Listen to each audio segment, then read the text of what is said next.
And here we are at Lecture 4. Today, we're going to be doing just a couple of things, and there's a couple of preamble things that I want to mention. In Lecture 3, Lecture 2 or 3, I referenced something called, or I mentioned something called a works cited or a reference page, right? And I want to make something clear about that. You don't have to worry about having a reference page or a works cited until the second half of the course.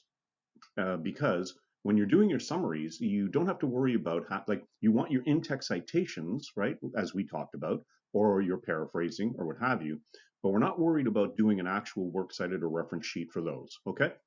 So I just want to be clear on that. I have a funny feeling that I may have made it sound like you need to know that information. We won't be doing the works cited until I think lecture 8. And so you won't really need it until the final research paper, which makes sense, right? So as I said, I just wanted to clarify that just in case there was any confusion. Now today, this lecture will probably only be about half an hour, maybe 35 minutes, because I know you're working on your summaries, right? Like we are in week 4 now, and so keep in mind as well that when you do your summaries, make sure you go back to lecture 2, and that's where I gave you that little checklist at the end, okay? And so yeah, other than that, I think we're up to date. So today we're going to look at thesis statements, and then we're also going to look at a bit of structure. Now, this is going to be a bit odd because you might be thinking, well, am I supposed to be giving a thesis statement? You said early on that I didn't have to for my summary. You don't. But I find it helpful that we look at the thesis statement now so that when you're looking at your articles, you can start to figure out, well, okay, based on what I said, that will give me an indication of where the thesis is. Now, also, some of you may want to include a thesis in your summaries, right? So I figure, okay, it works for 2 different reasons. Okay, so remember, you do not need a thesis for your summary, but as I said, some of you may want to include one, fine. So let's just look at how a thesis statement works. But this is the kind of thing that if you don't think you need it now, you'll need it later on, obviously, when it comes to the second half of the course, right? When you're actually writing your paper. So as I said, this is the kind of thing, these are the kind of notes that you want to make sure you print out, hang on to them, okay? And that is especially true of the second thing we're going to do today when it comes to structure. All right, okay, here we go. So any strong paper then begins with an argument, right? And an argument is created through a thesis. And a thesis is one of those terms that everyone thinks they know. You think you know what a thesis is, but it can be very difficult to actually create a really good one. So let's give you a couple of tips right now on how would you go about doing that. Okay, all right. A good thesis will incorporate the following things I'm about to say, and I want you to be very careful with a couple of the words that I use. Okay, so to begin with, the thesis should be argumentative, obvious. Okay, well, actually, it's not. A really good thesis makes a case. Notice in your notes. Okay, this is a lecture I've given 1,000 times. I don't even know how many times I'll actually look at the notes. Make sure you are making a case. You're not just giving information. That's the main difference I find between C papers and B and A papers, okay? Or actually D and C papers and B and A papers. The C papers and lower, they tend to explain a lot, whereas a B and an A paper, they argue. So let's take a look at that, okay? And again, because you don't have to worry too much about that for the first half of the course, for your own writing, I have a whole lecture in, I can't remember, I think it might be lecture 9. Actually, it might be lecture 8 as well. It's right there in your course outline where it actually says argument. And boy, do I ever get into, I show you, look, this is, you're explaining here, you're arguing here. I'll give you examples where it looks like you're almost doing the exact same thing, but it has to do with tone, language, things like that. Those are the kind of things we're really going to get into in the second half of the course, all right? Much more sophisticated stuff. So, but for now, we're doing the nuts and bolts, right? So, all right, so just take a look at the example I have there, okay? Let's think of a difference between a thesis and a topic. Topics are easy. You can come up with a topic, right? I don't know. The topic that I have in front of you. Magic in the Harry Potter novels. Let's just pretend for a second that was your thesis. How well do you think you would do on a paper like that? How long would a paper like that be? Oh my God. if like think about that, magic in the Harry Potter novels, your paper could end up being longer than the entire Harry Potter novels collection, right? So you have to think then about, okay, well, what about magic in Harry Potter? Why is it okay? Here's a really good example. Why were some of the Harry Potter books banned? Because of, the use of magic and all of that. So you start asking questions, and by asking questions, then you start to come up with a better understanding of what a thesis actually does. So there's your tip. To begin with, how do I create a thesis? Okay, I'm going to do a lot more with that. Start with your topic, okay, but then start asking questions about the topic. And we're going to do a bit of that in the second half of the lecture today. I'm not going to pause today. I'll just go straight through. Okay. And so magic in Harry Potter, well, that's not really a thesis. It's just a general idea. And so then, as I said, you start asking questions. Now, a thesis, okay, tries to prove something. And I know you all know that, like you've heard that 1,000 times, but for some reason, some students still don't quite get what that means. So let's go back to the first thing I said then. It makes a case. Okay, that's what you're trying to do. You're trying to make a case and prove that case. Okay, let's just start. Okay, that's your first one. Okay, now the next point that I have is really important for a number of reasons. A thesis, and I referred to this when we looked at Don't Blame the Eater. A thesis should be controversial. But wait. I did not say a topic should be controversial, right? In other words, for a course like this, really until you get into the upper levels of university, don't write on things like abortion, okay? Like stay away from topics like that. I mean, really, are you going to convince someone of your attitude towards that type of a controversial topic in 4 or 5 pages? No, you're not. You're simply not. So when I say controversial, take a look at what it says in the notes there. And it's very straightforward. Okay. Well, actually, there's my example there. Abortionists should be shot. Okay. So obviously, that's not what I mean. What I mean is an intelligent person, make a note, highlight that line there. An intelligent person should be able to disagree with your thesis. Remember, I don't know if it was last lecture or lecture 2 where I said, if your thesis is so obvious, then what's the point of writing the paper? Remember, I mentioned that somewhere in lecture 2 or 3. So you want to take a topic then where basically there are two sides to the argument. You take a side and work it through. That's what we mean by controversial. All right. And if you take a look at some of the topics that I have in the course outline, like when you have something like the Keystone Pipeline or something like that, right? You can take one side or the other, and not everyone is going to agree. And that's exactly what an argument does. So there's another thing to think about as well. So I'm going to repeat that one more time. An intelligent person should be able to disagree with your thesis. And as long as you know, like as long as you're starting with something like that, chances are you're on the right track. All right. Okay. And so, and very different, by the way, than what I mentioned before about, say, a history paper, which doesn't necessarily do that. So, but that is what we are looking for in this course, right? Argumentative, right? Making a case. And so, and what I have there as well, it has to be something that you can reasonably argue, meaning you probably don't want to just give an unsupported opinion. That's an editorial. And we're not going to talk about that in this course, but an editorial simply gives an opinion. Well, instead, that's where research will come in, as we'll see in a moment. Now, this next part may not apply to those of you in the sciences or the social sciences, but if you're in the arts, it may. You want to make sure that you are analytical, not evaluative. And again, what do I mean by that? Let's just say you all took English in high school, okay? I'm assuming. So let's just say you wrote on a poem or a short story, whatever, and you gave it a thumbs up or a thumbs down. You do not want to be doing that in your essays at the university. Okay, in my opinion, for any subject matter, even English. All right. So you don't want to give a thumbs up or a thumbs down. Instead, you want to analyze. So one of the things I notice when I write on the final papers, I will write something like, this sounds more like a review than an argument. And you don't want to be doing that. Okay. So the key words that I have in the notes, you don't want to praise or blame. Instead, you want to analyze.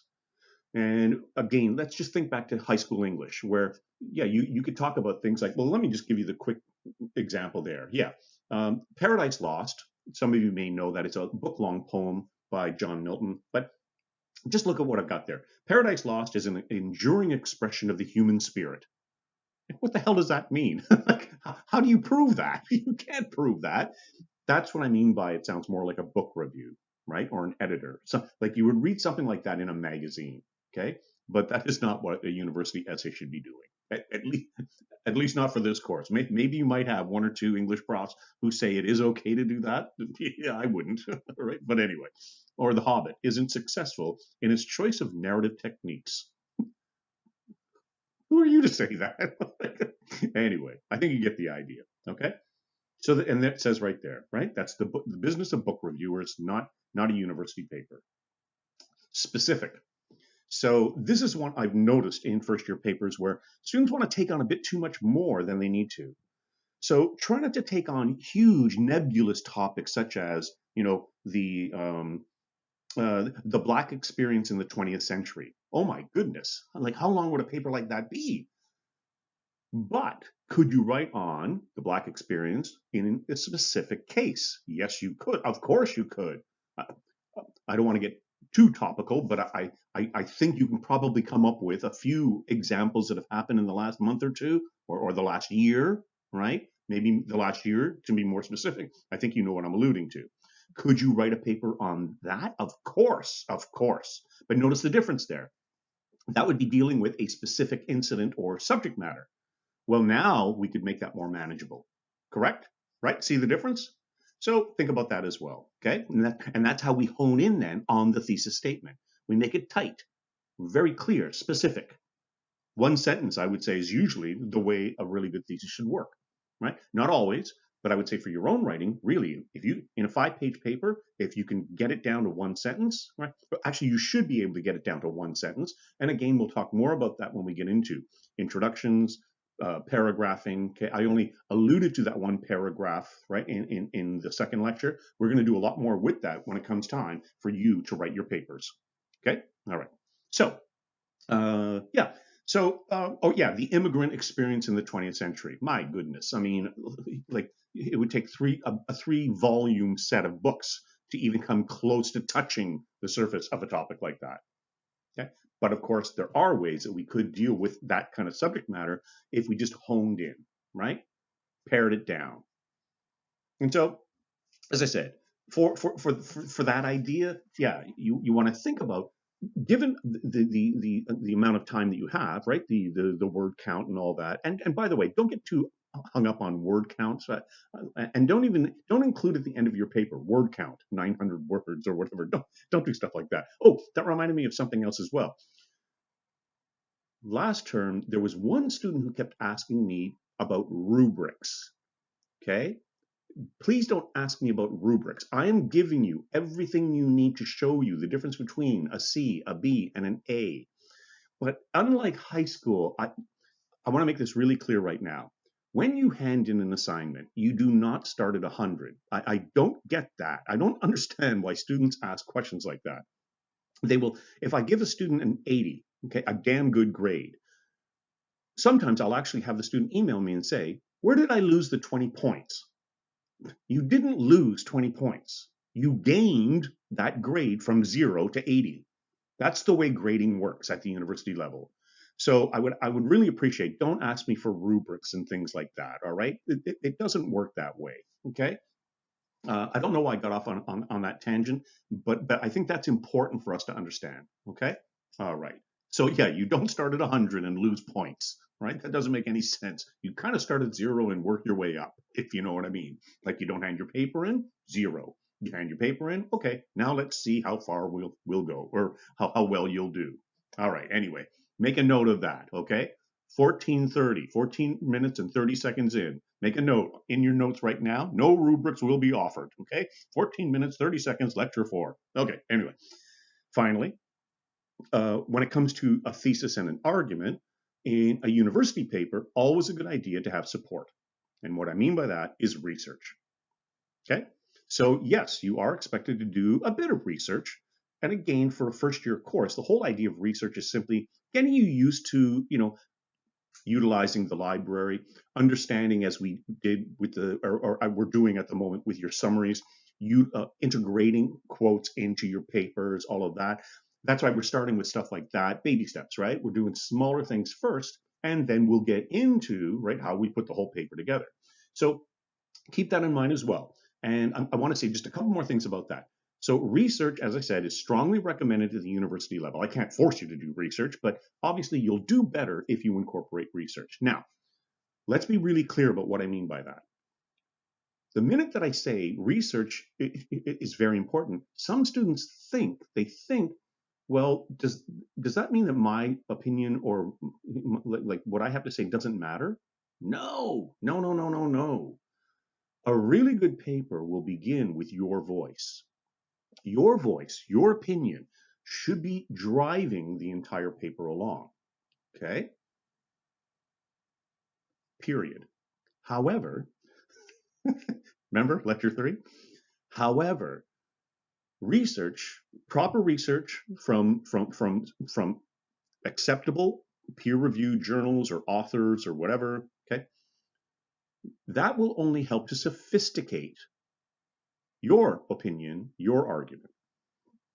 That's how scholarship works. Remember how we were talking about summaries, about you take someone else's, opinions or whatever, and then you agree, disagree, whatever. The whole idea is to help you prove your argument. So that's how we utilize research. Like I publish a paper. You read it and you think this guy's full of bullshit, all right? And you say, you know something? I'm going to show, in fact, how, but I'm going to show how, Gilday is wrong. But in order to do that, you'd still have to quote me, right? So that then you can actually utilize the information and then argue against it or what have you. There's 1,000 different ways we can do that. But you couldn't just write an opinion piece saying, oh, well, so-and-so says this without quoting or anything. So-and-so says this, and I think it's untrue, or it doesn't work that way. So again, when it comes down to the very final research paper, much later on, we'll talk about that much later on, I'll only be asking you I think I only ask you to incorporate 2 peer-reviewed journals. And again, don't worry about what that means. If you don't know what that means, we'll get there. We'll get there. We don't need it for the first half of the course. But as I said, let's start getting used to at least understanding what research is by the time we're finished with everything else. All right? Okay. Now, let's just look for a moment at some general remarks. And by that I mean, let's talk about your thesis now. Okay, so I'm going to pretend now that, I'm about to sneeze. Hang on. Am I okay? Nope. Anyway, excuse me on that. All right. So some general remarks. Now, the thesis statement, I would argue, if it's a strong paper, and the thesis will appear early on. I mentioned that as well in one of the earlier lectures. But let's get more specific. As we go through the course, all right? I'm going to argue, okay? Well, I may as well argue it right now. Some of you have been taught that your thesis should be the very opening sentence, okay, in high school. And the term they use is it should be a grabber. God, again, stop thinking that way, all right? The thesis will be, essentially, it should be the last sentence of your introduction. And again, I'm going to come back to that because we're not too worried about that at the moment. But for all really good academic papers, I'm giving you a hint right now, you'll find the thesis early on in the paper. It will not come at the end of the paper, all right? I think I mentioned that before, where editorial sometimes they'll have at the end, right? But for a strong paper, and as I said, for your papers, for all of your papers in university, do not have your thesis as your first sentence in your essay. I'm not talking about our course now only, I'm talking in general. Your thesis really should be the last sentence. And when it comes time for us to set up our introductions properly, I'll show you exactly how to do it. But I just thought, yes, I bolded that just in case you need it for other courses. And so here's a hint for constructing a thesis, okay, just for your own sake. You don't necessarily need a strong thesis to start putting the paper together. Remember, as a matter of fact, I think I'm going to jump over that because I'm going to show you why in just a second. The second part of the lecture today will be on structure. Remember, I suggested that the final thesis of a paper is probably step 12 of the 15 steps I'm going to show you. I should also mention that the 15 steps that we're going to do, they're on Brightspace for you. Okay, but I just thought I should include them here so you could make a few quick notes. All right. Now here's an interesting as well. Yeah, quite often you will find that the final version of your thesis, quite often, will be in the last paragraph of your first draft, quite often in the conclusion. That sounds weird. Many of us feel as though we can't come out and make a bold statement at the beginning of a paper. Instead, we feel like we have to kind of back into the bold statement and then make the bold statement at the end. When we get to our own papers, when we're doing the second half of the course, I'll show you, no, in fact, you want the bold statement at the very beginning of your paper, last sentence of the first paragraph, then we work through it and conclude. But as I said, because some of us are maybe introverts, shy, we feel like we can't just make that bold statement immediately. So when you're doing your first draft, if you're unsure about your thesis statement, take a look at your conclusion, okay? Yeah, basically your conclusion. There's probably a good chance that your thesis is actually there. So, and if that's the case, okay, then just cut and paste. Put it exactly where I just said it should go, right? Last sentence, introduction. Again, though, we'll talk a lot more about that. I'm just giving you some overall ideas so that you know how to read an article, find the thesis, okay? That's going to be part of the midterm, right? And again, in the next lecture, I'll explain all that as well, okay? I'll send you a template. Don't worry about stuff. Don't get ahead. Remember, I said, don't get ahead of ourselves. I'll get you there, all right? Okay, so there you go. So one of my favorite phrases when it comes to the thesis statement, a thesis statement, okay, should kind of emerge, right, after you've done a whole lot of work. So yeah, it should emerge from and not precede your analyses. Don't create your thesis before you've done the work. And it's the same thing with the introduction. Remember, I mentioned that before as well. Okay? All right.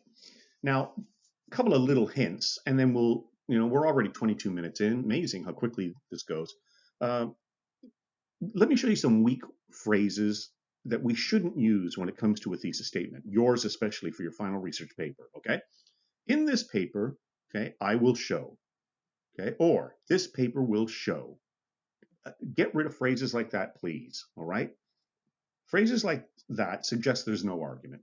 The very word show suggests you will show, you'll explain. So get rid of stuff like that. Then watch out for things like this paper will prove. It's too obvious, or even worse, I will prove. Okay? Don't do stuff like that. Instead, make the case, make the argument. Okay? And so, yeah, a good tip. I'm going to finish off with the thesis for now, okay? Because really, I'm trying to get you to think about the articles that you're going to be looking at, right? But last point for your own, all right? I just want to go back to that one point for a second. I think that's important. At the bottom of page 2, if you feel the need to say something like "this paper will prove" or "I will prove," I'll bet the next clause that comes along, right, will actually be a really good thesis. So if you're in the habit of writing "this paper will prove," "I will prove," go ahead, but then take that out. Then look at what you just wrote. I'll bet that is a strong, at least it'll be much clearer, right? Much more effective. Okay. So that little tip, a little tip. I don't think that'll help you for your summarizing, like when you're looking for the thesis statement, because scholars will not write things like "I will prove" or "I will show." They simply don't. But for your own writing, you want to get rid of stuff like that. So just a helpful hint for down the road. Okay, so anyway, I'll say much more about that when the time comes for our own papers. Okay, when we're writing our papers. So now let's just take a look for a moment at 15 steps to organization. Now remember, I've got this posted on Brightspace, but I thought I would include it in the notes today, just so you can just make a couple of quick notes, and we're not going to take long, 10 minutes maybe, right? That'll take us to 35 minutes. That sounds about right. And so how do we put a paper together? Okay. And again, these are the notes that you'll need later on. I just thought I'd include them today. Some of you may be writing other papers for other courses. I just want to give you some tips on that. So as I said, that's why I put it on Brightspace. in case you forget this information is in your notes, just go find it. I've titled the file Structure 15 Steps. Okay, so if you need it later on, it's there. Okay, so how do we put a paper together? And I'm going to do this very quickly. We start with a topic, right? And sometimes at the university level, the topic will be provided for you. In history, for instance, I've seen history courses where everyone does the same question. The professor gives one question and everyone answers the question in their own way. Now, that can work for some courses, some disciplines, but quite often that won't be the case. You'll have to come up with your own topic and then create a thesis and your argument and everything else. So notice there, okay? Either one will be provided for you, or you'll be expected to develop one on your own. Okay? All right. Now, once you have your topic, let's go back now to what we just talked about in minute 10 of this lecture. Once you have your topic, okay, magic in the Harry Potter novels. I don't know why I gave that example, but then you start asking, okay, what about it? What about magic in Harry Potter? And so by asking questions, believe it or not, okay, I think about it as you're starting to get an angle. Notice I have that bolded. You're starting to get an angle into the paper. And whether you know it or not, by asking some questions, that's how you start to think about a thesis statement. Eventually, the answers to the questions that you ask, eventually, that will become the thesis. But it will take a while to get to that thesis because you have to do a heck of a lot more before, right, the final thesis emerges. Okay? All right. So next, once we've asked some questions, whatever, okay, now it's time to gather information. And again, you can see where I'm going with this. Maybe in high school, grade school, like elementary school, you would have brainstormed. Remember that term, brainstorming? Okay, and maybe some of you still do that. But eventually, at the university level, okay, when you're gathering information, you're going to be doing some research. Right? What have other scholars, written on that topic? And by the way, let me just check one thing very quickly. I'm going to just double check. I think, yeah. So when you receive this lecture, you're also going to receive the virtual library tour. And so I might even send it out earlier. Oh, and by the way, it's on Brightspace as well. I think I mentioned that in the very first lecture. So that's where you can start to see what other scholars have written on the subject or whatever. But don't get too swayed by other scholars. Ask your questions first. See if you can't come up with your own angle before you start looking at others. That's really important. It's a really interesting balance that you don't want to allow scholars to take over the paper. You want scholars to help you prove your argument. Shall I say that again? It's a funny balance in that, but this is what makes an A paper, right? It's not just a whole lot of research. I will not give you an A if all you've done is quoted in every sentence from somewhere else. That's not an A paper. That just shows, okay, you know how to research, but what's your opinion on all this? So that's the balance, all right? So your voice still has to be propelling all this through. So that's why you want to ask some questions first about magic and Harry Potter, okay, or whatever. And then you start to figure out, okay, I think I have an angle here. Remember, I didn't say necessarily a final thesis. I think I have an angle here. That gets you starting to think. Now, when you go to read the sources and all that, okay, now you can pick and choose because not everybody's going to agree with you, right? You can pick and choose. Okay, that one will work for me. Maybe that one doesn't. Okay, that's how research works. Okay, and so at this point, then, okay, now you're starting to research. You're starting to find other things. That's where you start to make notes. Okay, you're not writing anything. You're just making notes. You're writing down concepts or keywords or maybe a quote or two that you found. You think, okay, that might work, but you don't know if it's going to work. You don't want to fit stuff in just because you found this really interesting quote. You have to do the process. So we're at step 4. And once you start doing all of that, you're probably starting to get more of a general idea, meaning a general thesis. Doesn't mean your thesis is done, but you're starting, now you kind of know your angle. All right? I mean, think about it. If I can give you the most simplistic example, is X a good idea? I'm not kidding. Yes? No, that's how you create a thesis, right? In other words, you take a side, you work it through. So that's how you start thinking about, okay, what is a thesis statement? And when you're reading the articles that we send for your summary and for your midterm, you should see that. You'll be able to see that, right? And don't feel bad if you want to disagree. It's not like I agree with the articles that we've chosen. It just so happens they were handy and came from they say, I say. That's all. So, all right. So now you've got a whole lot of material in front of you or on your computer or whatever. There's 100 different ways we can do that. I can give you a quick tip right now. Some of you like to handwrite, and some of you like to work on the computer when you're doing your research. If you're working on the computer, give yourself lots of room. Don't just list a whole lot of quotes and concepts and everything else. Give yourself some room, because it's something like literally, if you have an idea, scroll down, like hit enter a few times, then put something else in. Because what we're going to do is we're going to build a paper. We're going to put the paper together. Okay, we're not just going to list a whole lot of ideas. Okay, so at this point, let's just pretend now we've got a list of 40 things, or let's just, okay, 10 things. We've got 10 things, 10 quotes, or whatever. But as you read it through, you see there's one that doesn't really fit with everything else. Fine, get rid of it. It might be the best quote. You might think it's the best quote of all that you have. But if it doesn't seem to fit with anything else, get rid of it, save it, put it in a file, right? Maybe later on, right, in some kind of folder, maybe later on, you'll be able to go back to that quote and think, okay, that would work now for this paper, okay? Not the one you're doing, okay, but for another paper. Then, and this is a crucial way of putting a paper together.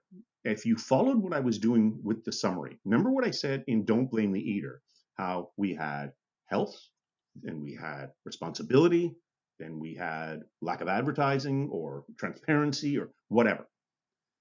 That's how you group ideas into commonalities. You try and find out, okay, these two or three things, they seem to go together nicely. And then these two or three things over here, they seem to go together nicely. And as you keep doing that, that's where you go back, because you had all that space in between your now you start cutting and pasting. Let's start putting things in some kind of order, right? Areas, okay? Sections, that's the word I keep going back to. Let's build your paper rather than simply write your paper. So now, okay, now your paper's starting to take shape. Now we're starting to make sense out of the material instead of just writing. So again, don't just start writing, structure. The word I use, scaffold. Scaffold your paper. Now there's two more things you have to do. Notice we haven't really written anything. Now there's a couple more things we have to do. Now we have to position the ideas, those three. I'm saying three only to make it manageable, but as many as you want. Now we've positioned those ideas, okay, in each group. Which one would go first, second, third, fourth, whatever. Now we're really building a paper. We're building a paper. The only problem now is development. Now I ask myself, okay, well, now that I've got my areas, my sections, whatever, now the last question is, okay, which section should go first? Which one next? Which one after that? And so on. And that's how we write. That's how we write any really good paper, book, whatever. And so, okay, I'm going to get a tiny bit ahead of myself. Think of any textbook you have, right? Take a look at your psych book. Take a look at your sociology book, right? Does it start on page 1 and end on page 100? No, it's broken down into chapters. Then those chapters are broken down into subchapters. That's exactly what I'm trying to show you here. Section, section, section. But of course, with longer papers, each section can be broken down into subsections, right? That's how writing works. So you're going to want to email me saying, well, okay, how do I know when, I move from one paragraph to the next and all that? Every paper is going to be different. But at the same time, you might have a section, but that section might have 2 paragraphs. The section might have 3 paragraphs. The section might have 20 pages with a whole lot of subsections. Like that's what you have to start figuring that out yourself, right? But I hope I'm showing you now how to actually put it together to begin with. All right? Okay. Now I'm gonna go pretty quickly now. We're almost at 35, okay, 35 minutes. So now we positioned everything. We've got our order of the areas that we're going to work through. Within each area, we have an order there as well. Now we can start writing. I'm not kidding. Now we can actually start writing and making connections and everything else. And notice where we're at, okay? We are at step 10. We have not created our introduction just yet. No, it's too early. It's too early. Now we're writing. Then number 11, you could put almost a question mark beside that. In larger papers, you'll create a controlling idea for each area, each section, each group, right? And that's what we kind of call topic sentences. But in shorter papers, those can become a bit tedious. So you can play around with that. That's kind of up to you. But one thing you may want to think about is a transitional sentence. Now, remember when we talked about because, although, remember all that in the last lecture? Well, that would be a nice way of summing up what you just did and suggesting to the reader where we're going. Now, again, that's a style thing. You don't have to do it. I'm just trying to give you an idea of how we would go about doing it. But that would work really, really well with longer papers. Okay? And I'll do a bit of that for you when we get to our research paper. Okay? When we get to the take home, I'll show you a couple of examples, right? Although I did give you an example when we looked at the paragraph on imperialism, right? Remember when I said, although it benefited some, it really harmed others. So you just talked about the benefits, now you're talking about the harm. It's just a quick example off the top of my head. So finally then, we're at step 12. We can sharpen our thesis. We've been working on this now. We've been building, and that's exactly what we're going to do in this course, right? We're going to do our outline first. Then we'll do our introductory paragraph, and there it is right there. Now at step 12, you can write out your draft with a full introduction. Why? Well, because you know the areas you're going to talk about, okay? And you know your thesis.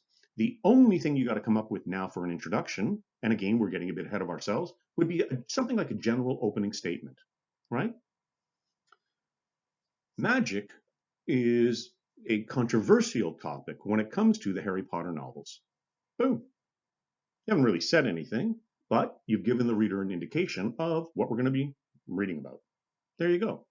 And that's the easiest sentence to come up with.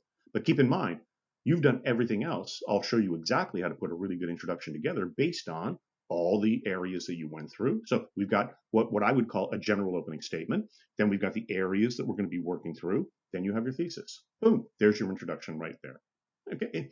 Again, if you're wondering, well, where are we going with this? There it is. Perfect. Paper like that, perfect. That's step 12. Then you can write another draft. And maybe you want to write your conclusion at that point. Okay. Or not, your choice. No, okay, I won't do that anymore, all right? We're almost done for the day. I had to do that once, okay? But I won't do that anymore. All right. So then you can write your conclusion. And then if time permits, leave it alone. Don't keep going back and reworking and rework. Leave it alone. If possible, and because I'm forcing you to get stuff done ahead of time, don't keep working at it because you won't find some of the flaws in the paper. Give yourself a day. Go work on something else or go watch a movie or do whatever. Because sometimes we get too close to our own material. And so it becomes really, let me put that a different way. Isn't it easier to find flaws in the works of others than in your own? Right? Because you're more objective. Well, because you're too close to the material, if you just keep at it and keep at it and keep at it, you won't catch your mistakes. Things like comma splices and fragments and even logic, you won't. So give it to someone else. Let them read it. Not necessarily to understand the material, but just to say, okay, from what I said I'd start with in the intro, do I keep my focus and end with that? Or do I go off on tangents? Something as simple as that. And then finally, yeah, there we go. Write your final draft. Now, when we're doing that in class, students, I can see them snickering, thinking, I'm not going to write 3 drafts of a paper. Believe me, you'll write many more drafts than I ever did. Why? Because I didn't have a computer when I first started university. I had a typewriter. So once I had a draft done, if there were no mistakes, it was done. You guys, you'll do hundreds of drafts, if you know what I mean. Cut and paste and put that over here, change that back. But the real thing I'm trying to show you today is don't just start writing. Build it, build it. Go back and look at what I talked about in points, what, 5, 6, and 7, okay? 6, 7, and 8, okay? And 9. Like, look at those points. How do I build a paper? Believe me, if you start thinking about it this way, and then remember the umbrella terms that we talked about already, right? If you start thinking about stuff like that, all of a sudden your paper develops beautifully, okay? There won't be any repetition, okay, if you do it correctly. And so finally, then here we are, all right? Like I said, if you think about a textbook, like I was saying earlier, right, that's exactly how they're put together. Your paper could be exactly the same thing because, and I'm almost done, because if you remember, there will come a time in your university career, there probably will come a time where you will be asked to write a 20-page paper. And you're going to think, how in the world, like right now, you're thinking, how in the world would I ever write a 20-page paper? It's easy. You don't have a 20-page paper. You've got 4 papers of 5 pages each. It just so happens they all deal with the same topic, except you have different areas that you'll work through. Then you figure out the areas. It's exactly what I just showed you. And boom, once you've done that, and then you build it, scaffold it, there's your 20-page paper. As a matter of fact, if you do that, you have a 21-page paper because of your introduction and conclusion. You just went over the word limit. All right? Okay. Anyway, I think you see what I'm getting at there. So I promise not to make that same joke again in the next lecture. Maybe. And other than that, right? The next lecture then, yeah, so the next lecture we'll be doing the midterm template, and we'll be doing a couple of other things as well. But I want to keep this short because I know you're working on your summaries. So, and other than that, no, other than that, okay, so enjoy the rest of your day and we'll talk to you soon. Okay, bye.